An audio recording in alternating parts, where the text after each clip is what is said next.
Ranger Josh at the Howard H. Terry Scout Reservation, and we're going to be learning more about the bee colonies that we have at camp. So depending on the species, whether they are an Italian or cannoli, or if they're an African bee, it just depends on their temperament. It also depends on the temperament of the queen as to how the hive will act. That's fascinating. I didn't realize that the queen had that much control over the entire personality of all of the bees that live there. Very much so. What type do we have here at camp? So we have a combination. Different hives are either cannoli, Italian, or those are the two that we have. Excellent. So may I ask, obviously the bee population is dwindling just in general across the country, around the world even. Why is it so important to you to have bees here at the Howard H. Terry Scout Reservation? So it's important for us to have bees here as not only as pollinators and also to increase the population of bees, but it's also as an educational tool. And so as we are trying to educate our scouts and people within our area and that follow us, we also try to show them how much impact the bees will have on our areas. Excellent.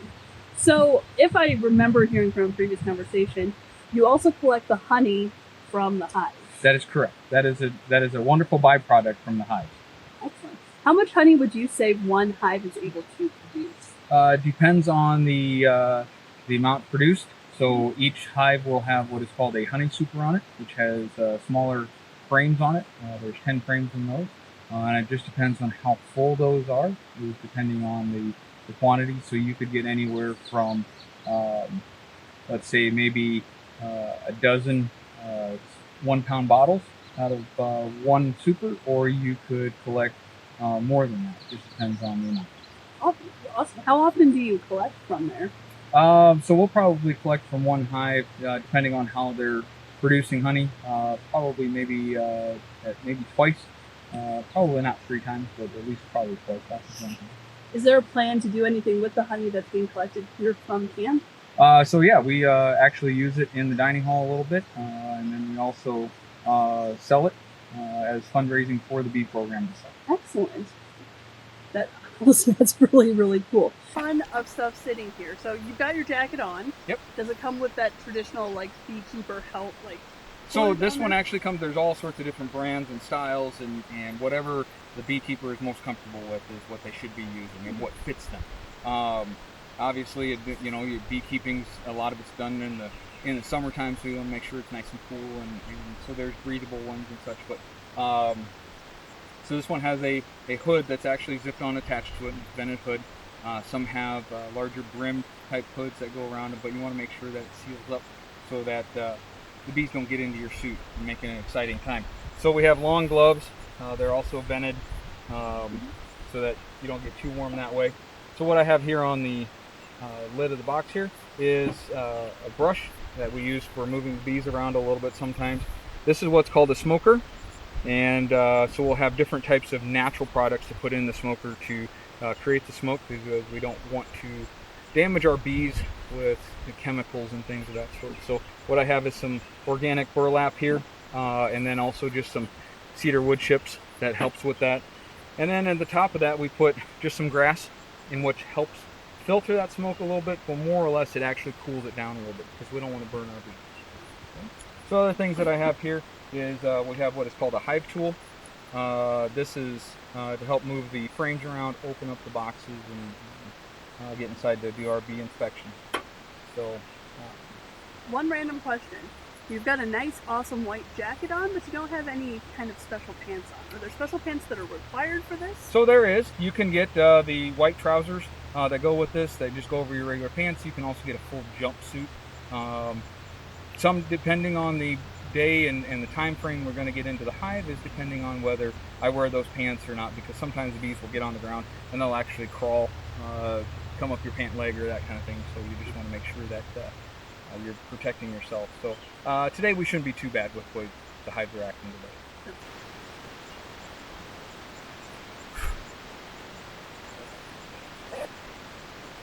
That is a look. So the best part about working with bees is that when you work with them, the calmer you can be, the better off your hive will act. So if you're really excited about working with them and moving really quickly through the hive, drawing the hive, then that hive is going to get very excited and very protective of itself. So it's a good way to teach patience as well. It is a very good way to teach patience. We'll put the grass inside there. We'll go ahead and close this up. So we use smoke to help calm down the bees, also to get them back inside to the hive, and then also kind of mask our own scent. So you want to make sure that you just didn't take a shower with your nice good cologne type shampoo and stuff, because that could actually help make the bees not want to be around you and attack you. So I'm just going to go up here to this hive, the two hives that we have up here. The two hives that we have here in the coat field are two that we just established a couple weeks ago from splits from one of our other hives that we have. So as you see, it's a middle of the afternoon right now, and so it's they're pretty active. If you look at the front of the hives here, we have what is called reducers on them, and that helps control the entrance for the bees, and it also eliminates rodents and stuff getting into them. Do they have any predators? Yeah, the mice are one of the biggest predators, and they actually are not going after what people think of the honey. They're going after brood, but then they'll actually kill the bees in the wintertime and take over a hive. So that means also such as bears and skunks and raccoons, they'll go after a hive too. Bears but don't go for the honey, though. they are not going after the honey. They're actually going after the brood. So we're going to go ahead and give this hive just a little bit of smoke. You never want to go right at the entrance of a hive. They're wanting to be protective of their home. So when we do a bee inspection, we'll just go ahead and lift the lid off. What we're looking for is if there's any dead bees on the top. We're also looking for, as we see here, ants, which ants can get in and cause problems in a hive. So we'll just give them a little smoke in here. It's a little warm today, so I don't want to get them too warm, because the bees actually regulate the temperature of their hive. We'll go ahead and open the inner cover here. And they're not doing too bad. So there's 10 frames in the type of hives that we use. This is called a deep box. And so there's 10 frames within this hive. And they'll actually work their way from the inner part of the hive out as they're creating brood, and then they're also getting nectar and producing honey.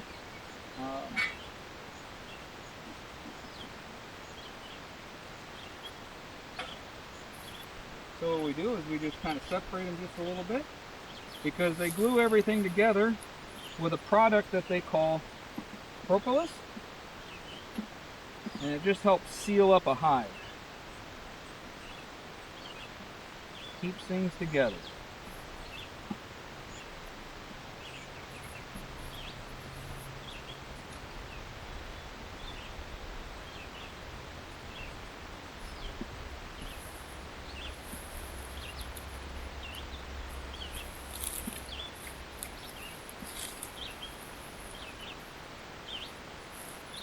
Take the first frame out, and so we have what is called foundation.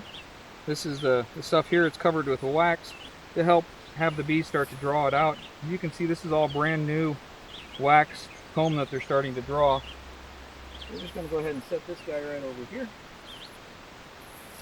and we're just going to go ahead and continue to do our hive inspection.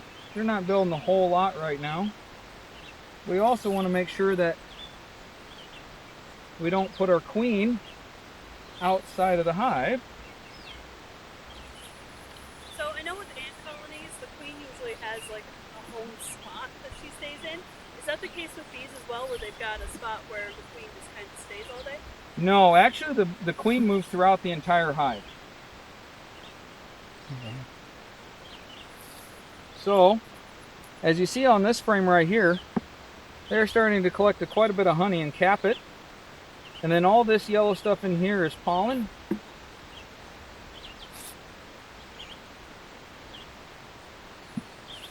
Does the type of pollen that they collect, does that impact the flavor of honey that you get? It sure does.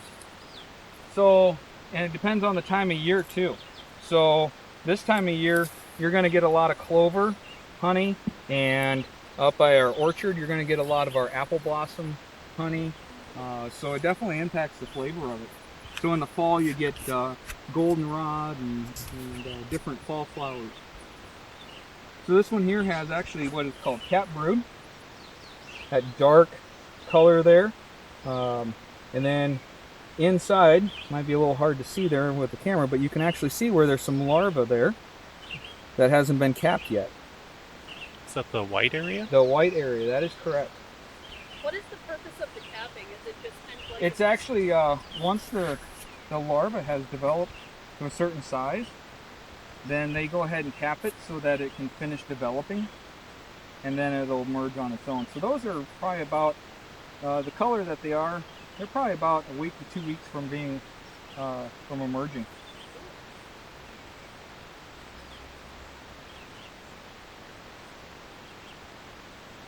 So, and you see the color on this one is really light colored. So it's just been recently capped within the last week or so. A lot of brood, which is a really good sign. It means we have a very active queen, and she's very healthy.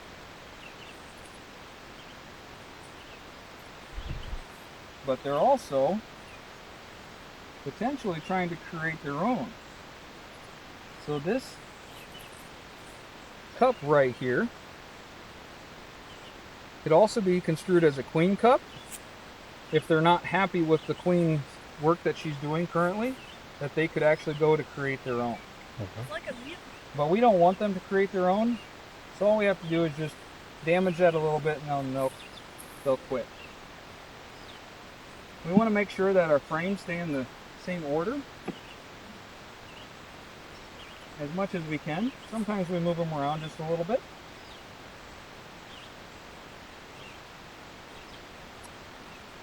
What's that little wire box up in the Well, we corner? were trying to create, there was a queen cup that was started there, and so we were trying to create a queen so that we could take her out and develop another hive, and that appears to have has failed. So beekeeping is something that you can try all sorts of different ways of doing things. It just depends on if that hive wants you to do that. And they definitely did not. So it's scientific, but to a certain extent, because we can't control wild animals. That is correct.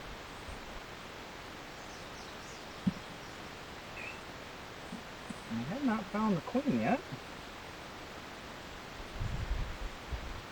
Sometimes you find her and sometimes you don't. Does she look different than the other bees? She does. She's much longer and a little larger. So this is going to seem like a silly question for my smaller friends who will be joining us. There's a queen bee. Is there a king bee? No, there is not. There is worker bees, and there is the queen bee, and then there's what's called drone. And drones are a much larger, big-eyed bee.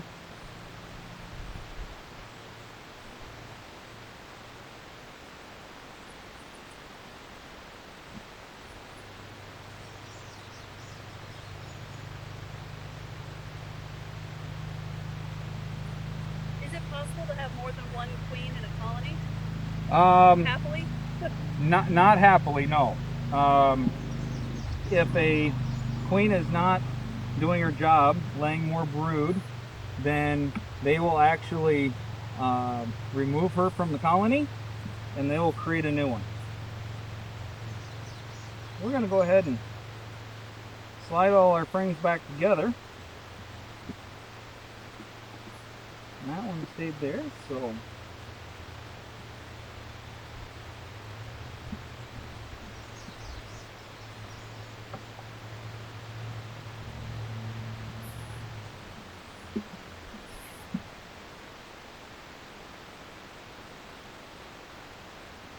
So based on what you saw, would you say that the colony is right on track for where we should be this time of year? they're a little behind because this hive was established just a couple weeks ago. Okay. So we're wanting them to actually get more honey supplies and surplus built up through the winter. So we're wanting to make sure to try to encourage this hive to produce more. Sometimes you can give them sugar syrup to do that. Other times you can put a different feeder onto it also for the sugar syrup, depending on what you're trying to do.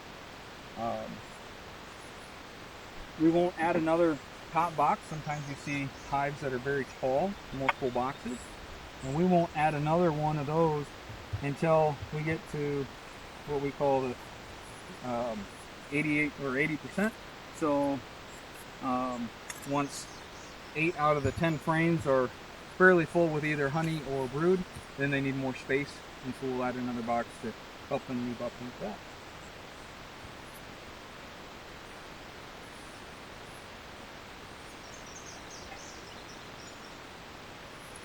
And then maybe get into the other. I figured you would tell me if I should move if I was getting too close. So. Well done.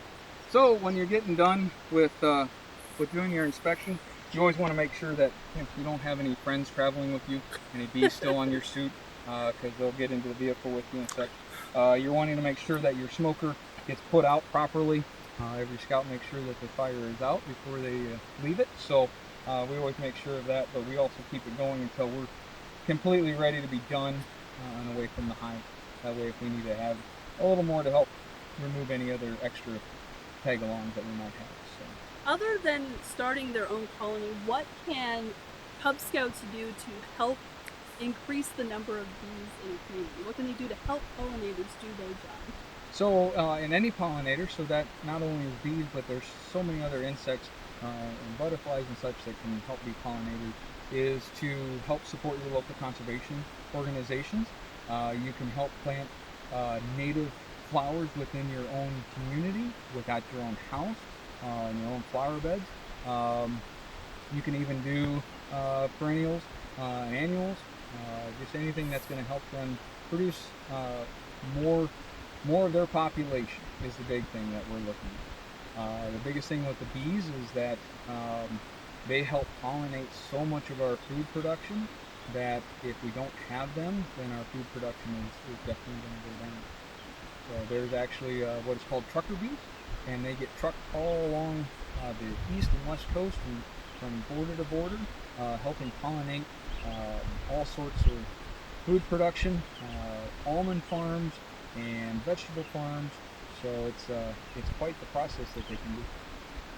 It's like being a rock star on the road, going on tour. A little bit. Farming.